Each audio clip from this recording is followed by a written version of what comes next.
The May 7th, 2025 meeting of the Jackson County Library District Budget Committee is called to order. And I will upfront apologize for my tardiness. May we have a roll call, please? Director Brown? Here. Director Kiefer? Here. Director Keating? Here. Director Shepherd? Here. Director Terancy? Absent. Director Fields? Budget Committee Member Fields? Budget Committee Member Townsend? Here. Budget Committee Member Matthew? Here. Budget Committee Member DeWolf? Here. Budget Committee Member Kirch? Absent.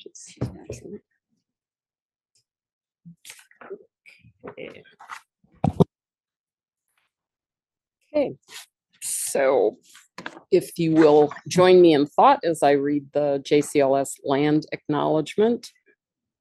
Jackson County Library Services acknowledges that its libraries are located within the traditional lands of the Cow Creek Band of Umpqua Tribe of Indians and the Modoc Nation, as well as the Shasta, Takelma, and Lagawa people, whose descendants are now identified as members of the Confederated Tribes of Siletz Indians and the Confederated Tribes of Grand Ronde. We take this moment to recognize the indigenous peoples whose traditional lands are where residents of Jackson County live today. JCLS is committed to fostering understanding, deep respect, and honor for indigenous people, and we encourage you to learn more about the land you reside on. For more information, go to jcls.org/land. So, do we want to do some additional introduction of the budget committee members and staff? Am I doing that? Are you doing that? Well, since we just did that through roll call, we can probably feel like that's sufficient unless you all have more to say about yourselves as members of this committee. And just as a housekeeping thing, so we do have a microphone system in the room that helps both us hear each other as well as people online here, and the recording as well. So when you are speaking, make sure the green light is on the microphone in front of you. Thank you. And did you want to introduce staff? I mean, I think the board knows the staff that are here, but. So the staff who are here that helped with the creation of the budget are Heather Scott, our finance manager. And in the audience, we have Joan Vigil manning the door as our assistant director of public services. We have Bryn Fogarty, our HR manager, and then Kelda Vath, our assistant director for support services. And they were all involved in the budget process this year. Great, thank you. And we need to appoint a budget committee chairperson. I am willing to serve in that role if that works for other people. It just means we will keep the, now that I'm finally here to get the meeting moving, that we will keep it moving. So anybody, is that something we need to do anything more than just agree on? Do we need to vote on that? Okay. Any objection? Yeah. Okay. Thank you. Okay. I think everybody received a copy of the agenda prior to the meeting. And were there any requests for addition or changes to the agenda? Great. Okay. So we will begin the agenda with the budget message from Library Director Carrie May. Thank you. And we do have a PowerPoint to go to follow along with this. So thank you all. We're excited to be here today to present the proposed 2025-26 fiscal year budget. As I mentioned during introductions, finance manager and myself, or finance manager Heather Scott and myself, have worked with our leadership team to put together the proposed budget, which we present to you this afternoon. In a moment, I will turn things over to Heather, who will walk you through the purpose for today's meeting, how we shared, and we'll share a background on how we prepared the budget, significant areas of revenue and expenditures, and recommendations for approval.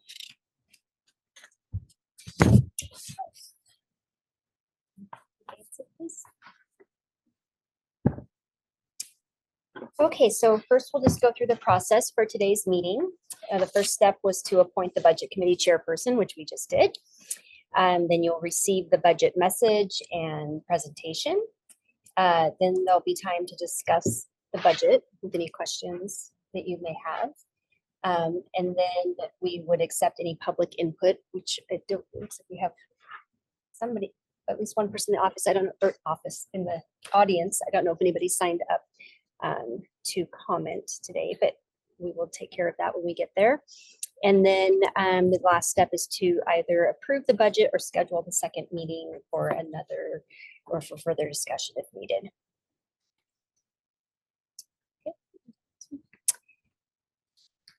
So the purpose of the 25, or for any budget, but for the 25-26 fiscal year budget, is based on the three requirements by the Oregon statute. The first is to provide a financial plan of resources and expenditures for the 25-26 fiscal year. The Oregon revised statute directs that the executive officer prepare a message to inform the public, and it will highlight the cost of key function areas, changes from the previous year, and changes to financial policy or status of any.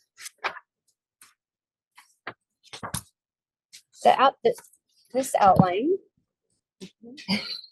We're trying to get Martin into the room. Oh, okay, sorry. This outline from the Oregon Department of Revenue helps to show the entire budget process at a glimpse. The red arrow shows where we are currently at in the process. From here, if we need an additional committee meeting, that will be held on May 14th. If not, the next step will be to hold the budget hearing at the board meeting on June 18th, where we will approve the tax levy and formally adopt the budget. All right, and then we'll talk about some of our current year's accomplishments. One of the things that I think was very noteworthy in the last year is that we wrote a book and we published it. So it's our first book. That picture that you see there is a baby's first book, A Rogue Reader. And this took multiple years actually to get to this stage. We commissioned a local artist and author. We held a contest and selected a local author and illustrator to write a book that is reflective of the Rogue Valley. And this book, it was printed by the Blackstone Audio, which is a local publishing company. And we started distributing it to birthing centers throughout Jackson County earlier this calendar year. We installed our second book locker. You can go ahead and pull up the whole list. I'm not going to go in order. We installed our second book locker at the Ashland YMCA, which is a great community partnership for our Ashland community. We refreshed our website on our homepage, and we are continually working to keep our website fresh and useful for our patrons. We moved the Library of Things from a separate catalog into our regular JCLS catalog, which has increased the discoverability and therefore checking outedness of the things in that collection. I'm going to use thingy words to describe that. And 24-25 marked the return of in-person author talks. So we were very excited this year to have Jonathan Evison, author of the frequently challenged book Lawn Boy, joined us during Banned Books Week in September. And our Rogue Reads author, Ross Gay, helped us celebrate our 5th anniversary of the Rogue Reads program in person in this room to a standing room only crowd in February. We also celebrated our 3rd full year of Dolly Parton Imagination Library being in Jackson counties, and this was a partnership with United Rogues of Southern Oregon, as well as the Library Foundation and the library itself. We have collectively registered over 40% of the eligible children aged 0 to 5 in Jackson County which is above the state average of about 30% of the kids across the state who are participating. Just received announcement yesterday that Dolly Parton Imagination Library is in every single zip code in the state of Oregon. So very exciting to have that move forward. Last one. And because we all love numbers, just a couple numbers of where we're at so far this fiscal year. So we have, these are part of our key performance indicators that we track throughout the year. And these are the numbers through the end of April, I believe. So over 1 million physical items borrowed. You may recall that last year our major goal was to increase physical circulation by 25%, which we didn't quite make, but we got 12%. So to be holding fairly steady to that goal when we tried so hard the year prior to be just about 1.5% short of that, we're still doing really good with circulating materials. Our digital collection continues to see increased usage and is about 25% of our overall circulation comes from our digital collection. Again, with computer sessions holding steady with about the same number of computer usages. When we look at other states in comparison, our computer usage is higher. Other libraries are seeing a downward trend in that. So to be holding steady in that is something to note here. And then again, having almost 10% more new card holders this year compared to the same time last year with about 10,000 card holders is an indicator that people are finding us. I met someone at lunch today and said, you know what, I'm the library director. He was like, of what library? I'm like, all of them. And he's like, I should come get a card, shouldn't I? I'm like, yes, you should. So you're always finding new people to enjoy the library.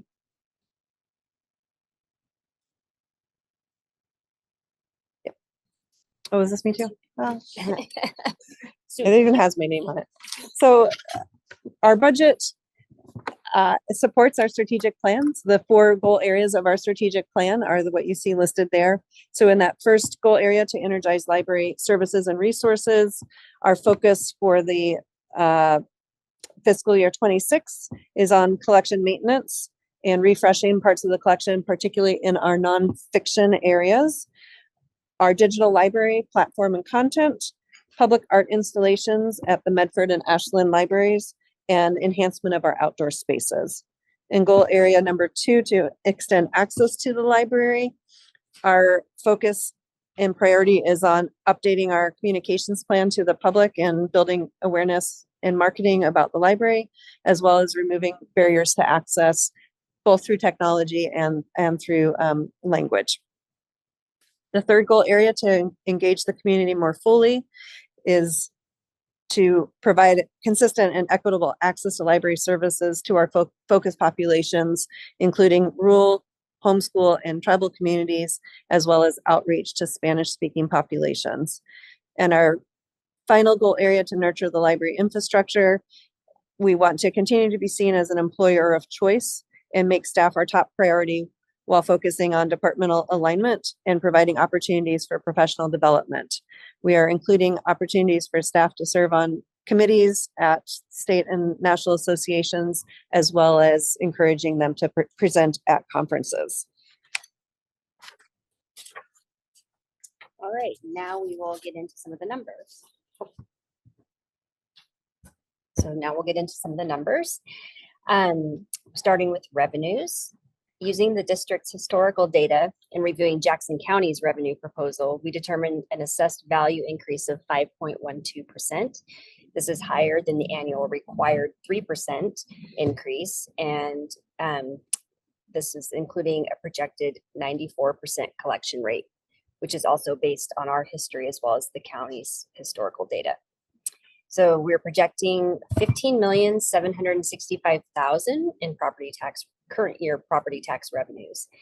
The remaining $935,000 in income on the budget is assumed to come from prior year tax collections, interest, printing, copying fines, charges for services, and our E-rate reimbursements for internet.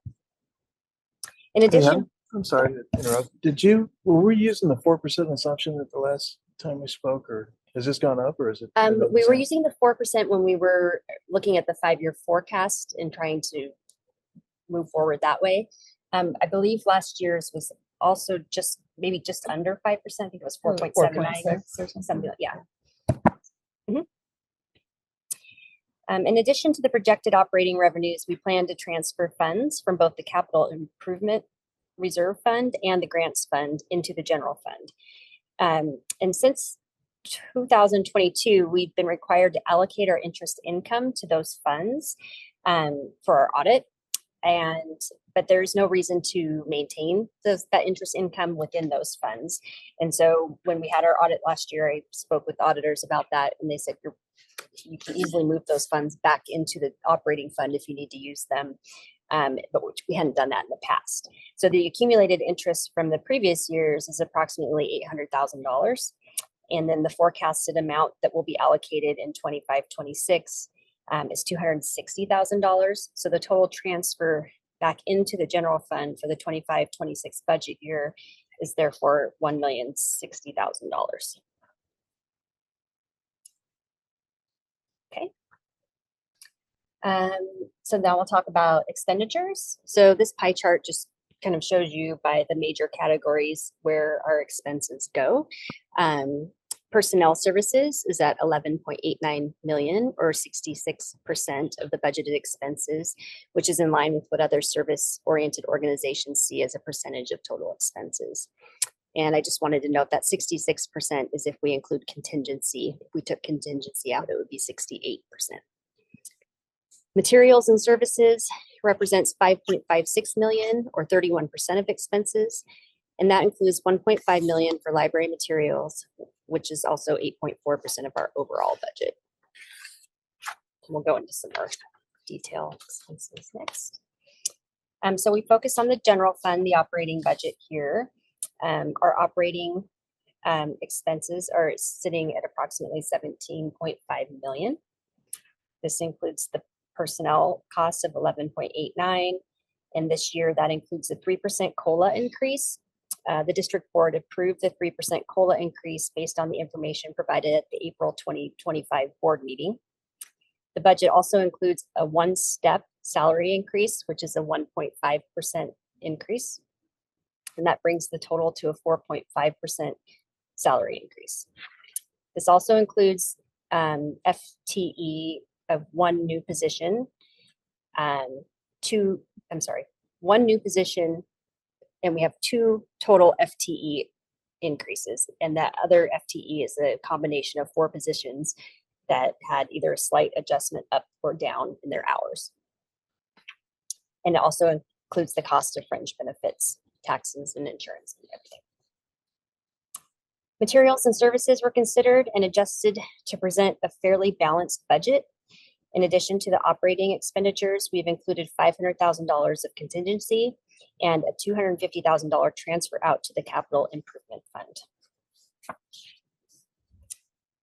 And then we'll go into, since personnel is the biggest piece of the budget, I thought we'd give a little bit more data on that.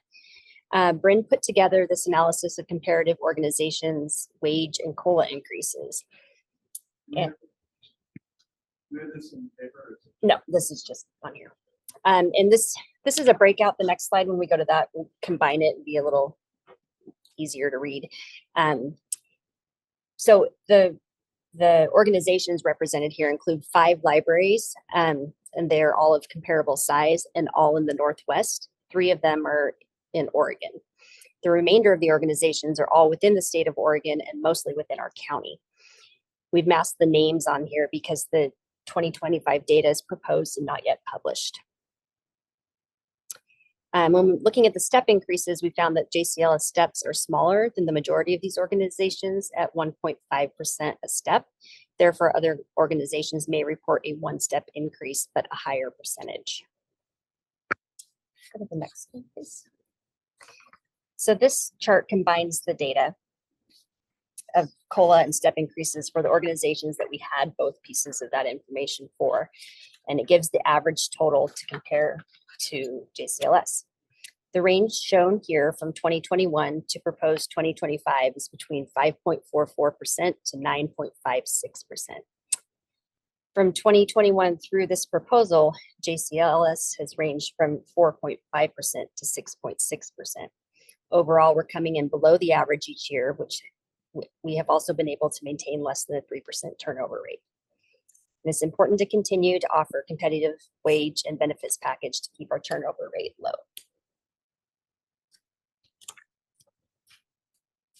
Okay, do you need more time to look at that?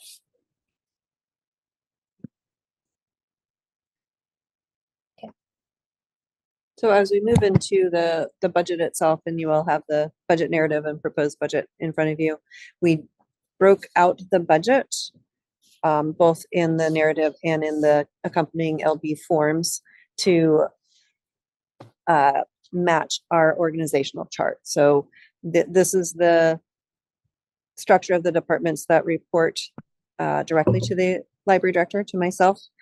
I guess I don't have to talk about myself in the third person.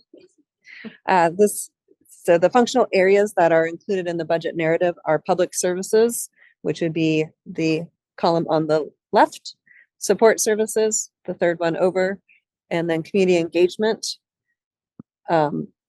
as 3 distinct departments. And then the other 4 individuals without subcategories, those are the library administration. So those are what are included in the library administration part of the budget. In our public services department, that includes our branch operations, our programming coordinator and programming position who works with programming system-wide, as well as our community resources team, which is led by our social worker and includes our community resource specialist. In our support services department, that includes all of those support things, the IT department, collection management, people who select, order, and process all the books, technical services, as well as the facilities department and our data and analytics coordinator. Our community engagement department is a newly reorganized and restructured department that includes our outreach services, our Spanish outreach services, I don't have to memorize these, I can look, our marketing and PR, as well as our tech ed services, which is our renamed digital services team. So trying to align the titles to what our community is more familiar with in terms of the terms for what services are provided. So again, as you look through the budget narrative and how we've arranged both the words and the numbers, they fall into those 4 categories. Are there any questions about that way it has been presented? Okay.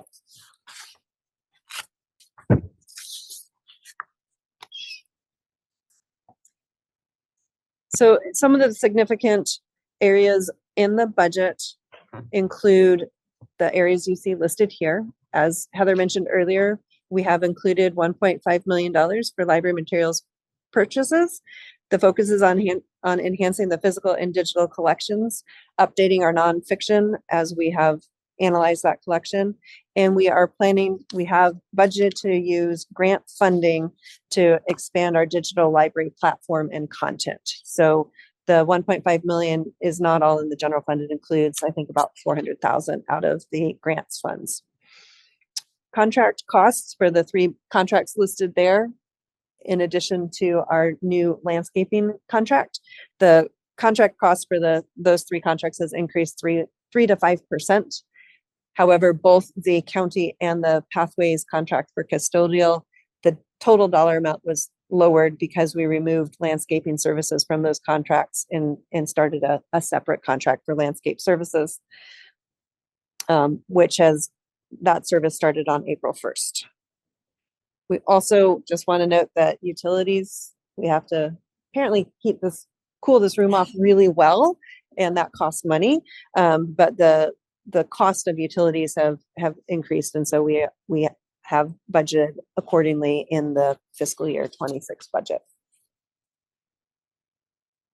In our capital improvement fund, we have several major what we call deferred maintenance projects, which are to help make sure our buildings continue to be as lovely as they are today. And so under that category, the carpet replacement at both the Jacksonville and Rogue River libraries is planned. We also are planning lighting upgrades in Ashland and Medford. We are working towards 100% LED lighting, getting to more efficient lighting, which should help with those energy bills in the future. We also planned security upgrades with the cameras and security systems at the Phoenix, Ashland, and White City libraries. And then the Phoenix Pollinator Garden is a project that we had planned to start this current fiscal year, but due to a failed bid, if you will, neither of the responses we received were ones that we were satisfied with and able to enter into. And due to growing seasons and planting and timelines, that project has been moved to next fiscal year.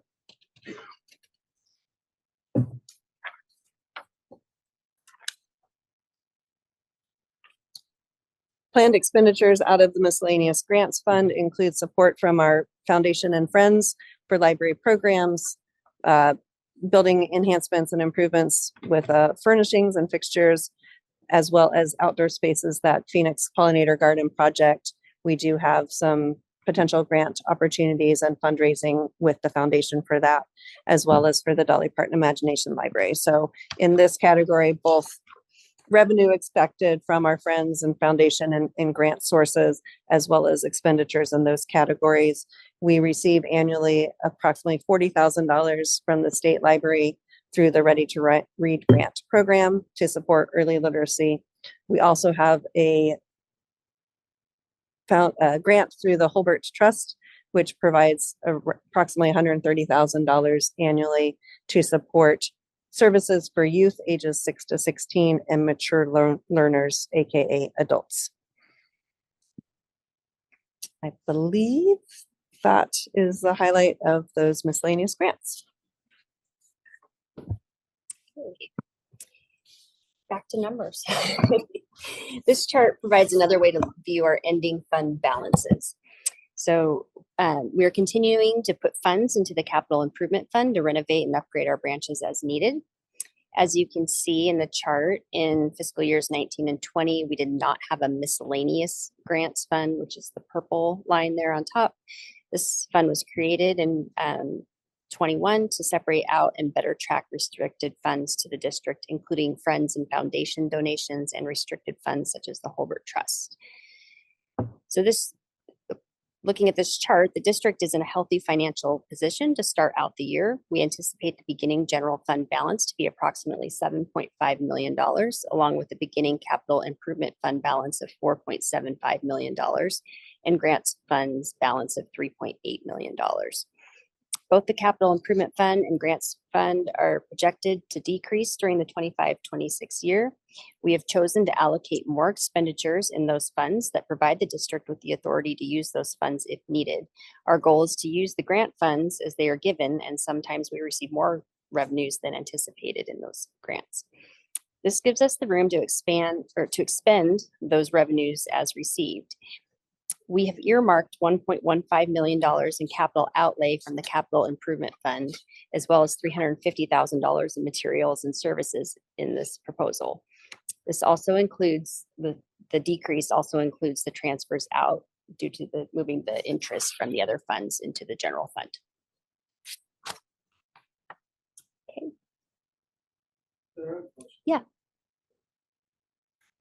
So I just want to make sure I understand this properly. We moved 1.15 million from capital improvement fund into normal operating. Is that? So the 1.15 I was referring to is the amount that we proposed in the budget to spend in capital outlay out of the capital improvement fund. So that's for actual capital outlay services. Okay. Right. And then we put in 250,000 from where? So we've budgeted 250,000 from the general fund to go back into the capital improvement fund. And that's because historically we've tried to put something in every year to keep that fund, that reserve fund building. So we took out 825 and then put back in 250. Is that basically it? We took out 820. The transfers out, I think it was Yeah, 800. the proposal Okay. for the transfers out for the interest income over Interest. the last several years. Yes, that's what we're proposing into the general fund. And then if appropriate by the end of the year, and there are sufficient funds in the general fund to move transfer 250,000 back into the capital improvement fund. That will help us, not draw down everything in the capital improvement fund. Okay. So it is an in and out. Yeah. But they're for different purposes. So for accounting purposes, we like to have that trail. And so the balance of the capital improvement fund is going to be reduced. It more will than be normal. for Yeah. the two reasons. One, because we're taking that 800,000 in interest, but we budgeted for expenditures for capital improvements out of it as well. Okay, thank you. Oh, Marta. Yep. Thank Hi, you. On the next slide, the table that's being shown, Okay. is it anywhere in the printed materials? So no, but Erin, can you email that to Marta and whoever's, that's the one that I sent you. For now, I can just blow it up on my screen, but just Okay. afterwards, after the meeting, this will be helpful to have as well. Thank you. Yeah, and we do have handouts for the room here as well. I was afraid it would be fairly small.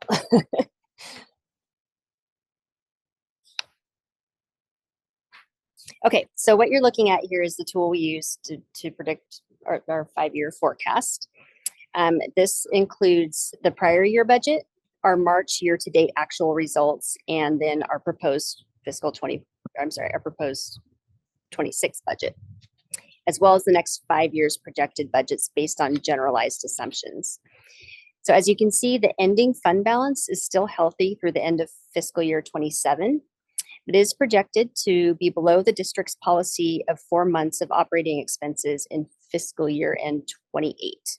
For this reason, we will continue to update the forecast after the current fiscal year end and continue analyzing where we can increase future income and or reduce future expenditures. This has been a useful tool for us to monitor and adjust as necessary. For example, last year, the 5-year forecast projected by the end of fiscal year 26, we would result in a deficiency in ending balance, and we were able to adjust that accordingly as we prepared this budget.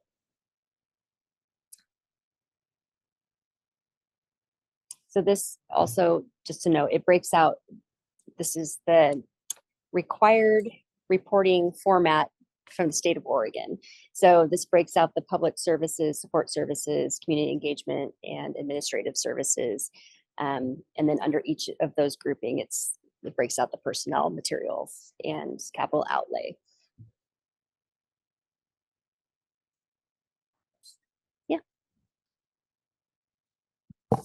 In what you're showing under community engagement for 24-25, since we didn't have a community engagement group, did you pull numbers from other places that are now included in the community engagement? Sure. So everything is categorized by department code. And so when we formed the community engagement group, we moved department codes from other groups. So I was able to go through and pull those expense accounts by department code. I just Yeah, that's a thought good it'd be question. good to Yeah. highlight that for people.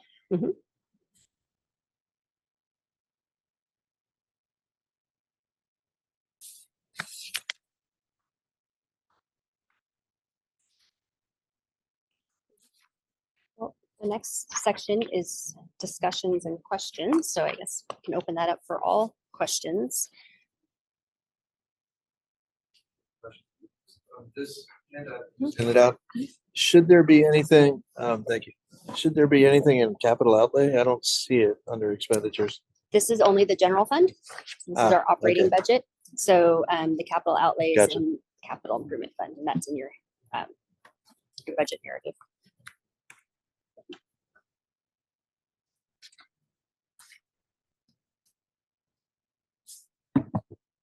Oh, Marta has a question. Thank you for walking us through this, Heather and team. Sure. When we're looking at the budget, at which this budget committee will be approving or working on, we are not, or are we supposed to ask what can be done about improving the projected 2930 deficiency that's growing quite significantly? I mean, it's almost 6 times the projected deficiency even for 27-28. Are we looking at the budget this year as a chance to make any course corrections, or will those be done as those years happen? And right now, we're just supposed to focus on the 25-26. Okay, so the budget committee, the purpose is to look at this year's budget. We've provided this to show you the tools that we use to manage the budget and to help us make the decisions going into how we prepare this budget as well as how we'll look at the next future years. So we just feel like it's useful. We want to share that information and show you how we approach it and how the tool, what we're working with. I wouldn't say it's the budget committee's job to solve that. It's more just for your reference. Gotcha. Okay. 25-26 proposed. Thank you. I will say yes, and on that as well. One of the things that if you look at the proposed budget, we do include the 500,000 for contingency and some 250,000 for transfers out. Historically, we have not used the contingency funding of 500,000. So if we do not expend that contingency, the net change becomes a positive 58,000. So to address, I think part of what you're asking, Marta, is in the current proposed budget, we have included recommendations to ameliorate the impact of this year's budget on those future year deficiencies. That helps. Thank you. And so sounds like whatever contingency is not dipped into is going to continue, for the lack of a better term, roll over or contribute to us having 4 months plus of operating expenditures. Correct? Thank Yes, you. it would go into our ending fund balance. So that would increase the total. Thank you.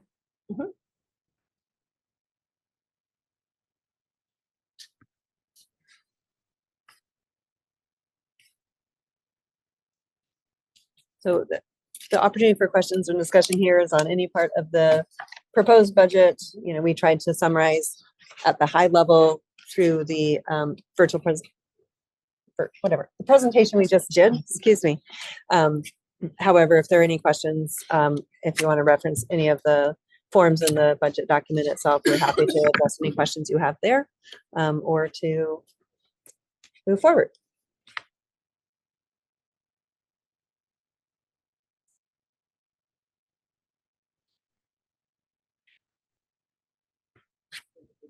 Well, I think I share some similar concerns that Marta has, like especially looking at like the increase in FTE.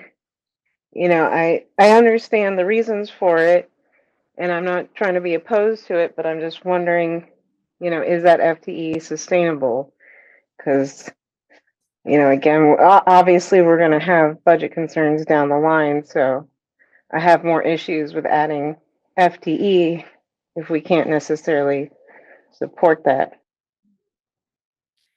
So the total increase of 2 FTE, what's the net? It's a net 2. It's a net 2. And so I guess to address that concern from operationally, we will continue as every vacancy comes up to analyze whether it needs to be filled at the same level, same number of hours. And we will always be looking at technological efficiencies and other ways that we may be able to reduce staff hours in the future through those efficiencies. So it doesn't mean that every year as new positions are added, that it would always result in more total FTEs, if that makes sense. So I guess I say I hear you, and I also want to assure you that we do take a very close look at that every time we have new positions, either proposed or when we have vacancies in existing positions. I have a question about the vacancies actually, because do we know, and I'm sorry if I missed this, what's the average turnover per FTE? I mean, how often are you seeing vacancies? I don't know that we have length of time data in front of us, just that overall turnover rate of a 3%, which is Mhm. lower than it's been. And Mhm. we're up more like at 4 or 5% in previous Okay. years. So yeah. Yeah, that is any turnover rate that's low is actually pretty pretty admirable. Yeah. I have a question on the turnover and adding FTEs or whatever. Carrie, you mentioned looking at, other than hiring someone to replace it or looking at it, these other things that can take the workload off, technical improvements or whatever. But do you go through when you have vacancies, say in a full-time position or whatever, part-time? Do you analyze if those jobs can be distributed among other people on that same team or in that same area? Yes. Yes, that is part of that analysis.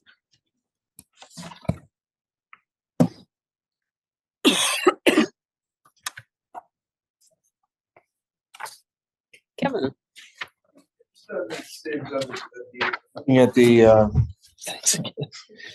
general fund, it's page 22 in the handout that we received. And it shows us going in the adopted budget from 90.7 to 93.6, which is 3 FTE. And I assume we're losing one somewhere. So again, with the reclassification and these, sorry, again, with the reclassification into these new categories, it was difficult. Some people were doing, I don't want to say they were doing different positions. And so there may not have been capped. They were in a different department one year than they were this year. And so this FTE analysis, sometimes you had to pick, well, which one, which category do we want them included in, even though they spent part of that year in a different category. So because of the reclassifications that happened this year, that might not be when you're looking at exact numbers. There's a little bit of difference in there. There's a little give, I would say. Right, because we have that departmental restructure. For example, Right. there is 1.5 FTE. 1 FTE that is a person moving into public services, and a half FTE that is the proposed new specialist position in public services. So you're So confident that- with the 2. You're Right. confident the 2 is correct, it's not 3. Yeah. Yes. Okay. Yeah, the overall number is correct. Sorry. Just between one the other lines. question then on the 300,000 for security services in line 11 on that same page. I'm not seeing that in prior years. And Yeah, that was noted in the narrative. That's a reclassification. It had been in support services in the past, and we decided to move that into public services because it is only Medford, and it's public services related. Still be on this page, though. No, this one is I'm sorry. It's on page 23, the prior year security services near the bottom, line 46 of the Yeah. requirements for support services on page 23. Okay, thank you. Yeah, the LB form 30 has a separate sheet for each of those. There's 4 of them. There's one for each group. Line 46 in that table, Kevin. You already said that. May I make a small commentary, please? Whoever in the room is flipping pages next to the microphone, it sometimes focuses to that microphone as opposed to the folks speaking. So just wanted to give you guys a heads up. If either like if you can mute your microphone while you flip pages, or speak up if there are folks flipping through pages, that would be helpful. Thank you. thank you for the suggestion. We probably all have been doing it. I have a couple of really small, just purely number of things, and they're not major amounts, just things that had a significant change from the prior year. Legal services, are we anticipating needing more or? Yes. Okay. We budgeted low last year. I would say Okay. by mistake, we budgeted $10,000, and that's pretty low. And then if you look at our year-to-date numbers, I think we were more around 25. And so we definitely Okay. felt the need for more room. These questions are all kind of in the same place, and a significant decrease in postage for finance. It's something, Again, I think we over budgeted that last year. Okay. And we've been watching that one all year because I couldn't believe, I'm like, where is the postage expense? And so I think it was just an oversight. We included some line items that probably didn't need to be when we were analyzing it. And we also have ceased mailing overdue notices. And so we have ceased that contract. So that is a significant part of that savings as well, is that we are not paying postage for sending out mailed notifications. We are doing that all by phone, text, and email.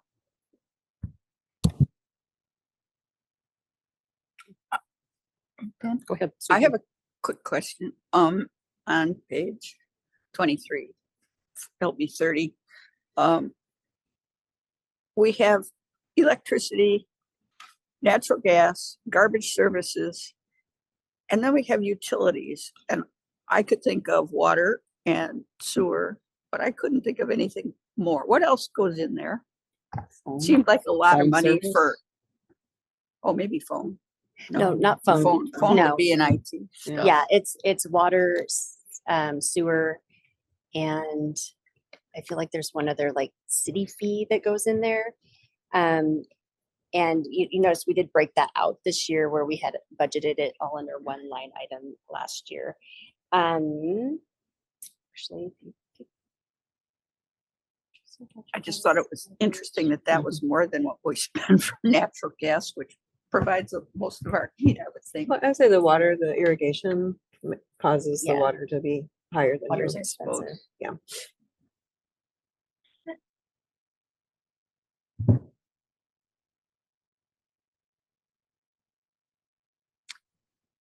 Okay, any additional questions or clarification that Heather or Carrie could offer?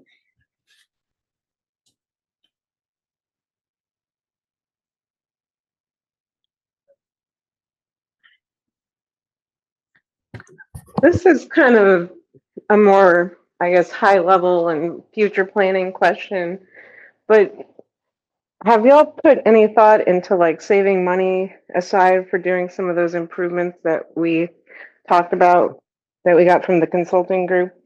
Like, I know that we said that we would get a bond for them, but just given the history of kind of bonds here, I don't know that we would get as much money as, we would like. So is there any sort of thought of like prioritizing certain projects and trying to save money for that? Yes, and yeah, so I think that, as we noted earlier, and those of you who have been around the system for a while, we have been very strategic in planning and setting money into that capital improvement fund over the first, particularly over the first 8 years that the district had that opportunity. And that is one of the reasons why we are including in this budget the $250,000 transfer out into the capital improvement fund. And so looking at it from that perspective of that is one of those, I know it's not a big chunk towards those future projects, but it is reminding us that we still want to save funds for future projects. And the other thing is that our funding or financial policy is to spend the most restricted funds first. And that is why we are looking at grant and Friends and Foundation funding through that miscellaneous grants fund first, capital improvement fund second, and then the general fund. So both of those things really looking at how are we prioritizing expenditures and projects to ensure that we have funding in the future.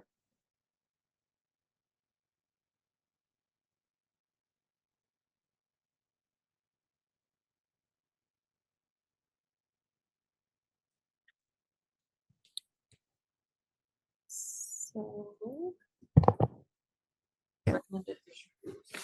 we have to open for public comment first.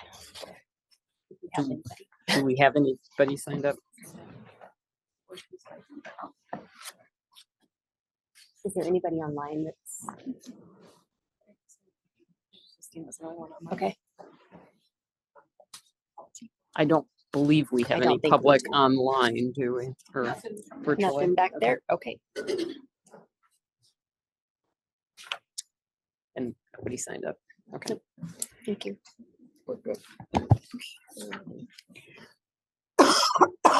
Okay, so we're moving to additional committee discussion if there is any additional discussion to be had.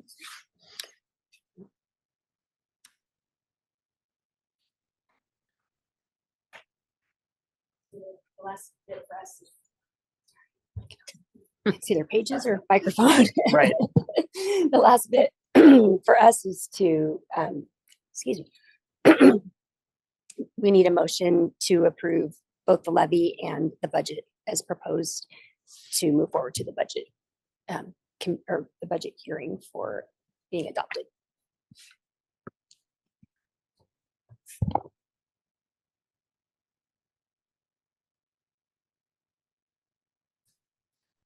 I would entertain a motion if somebody would like to put one forward, and there's language provided there.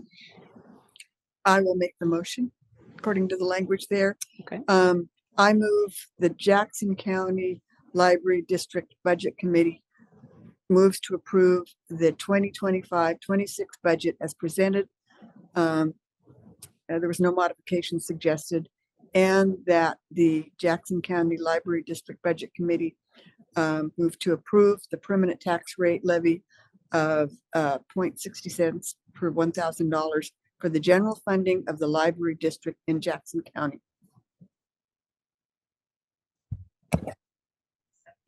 Thank you. Okay, To do those separately then? Good. All right. we have a motion and a second. Do we want a roll call vote? Oh, absolutely. Okay.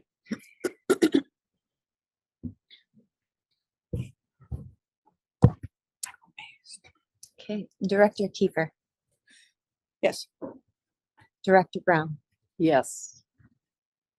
Director Matthew. I'm sorry, Budget Committee Member Matthew, Yes. Budget Committee Member DeWolf, Yes. Budget Committee Member Townsend, Yes.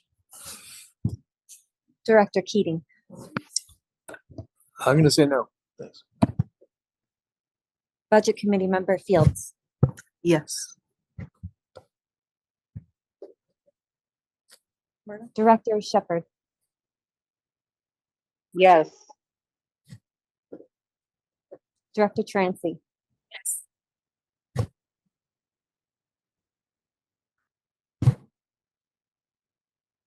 Did I get a group? Yep.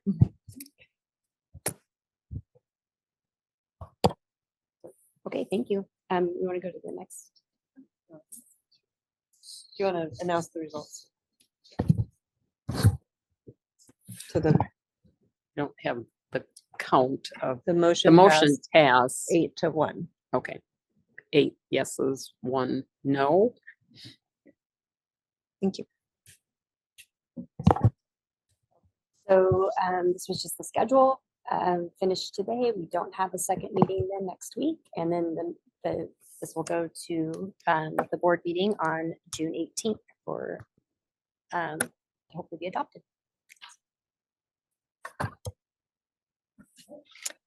And then we just have, again, the reminder, next 2 slides, that you all are part of this process. And we really appreciate the consideration and commitment you all have made, particular citizen members. Our board members have to be here anyway. But we really appreciate your involvement in this process and being part of the budget process for the Jackson County Library District. And then on the final slide is just the list of all of the staff on our administrative and leadership team who helped put this budget together. And I want to thank all of them also for their role in helping make sure that we had a budget that we presented to you today that will carry us through the next year. So thank you very much.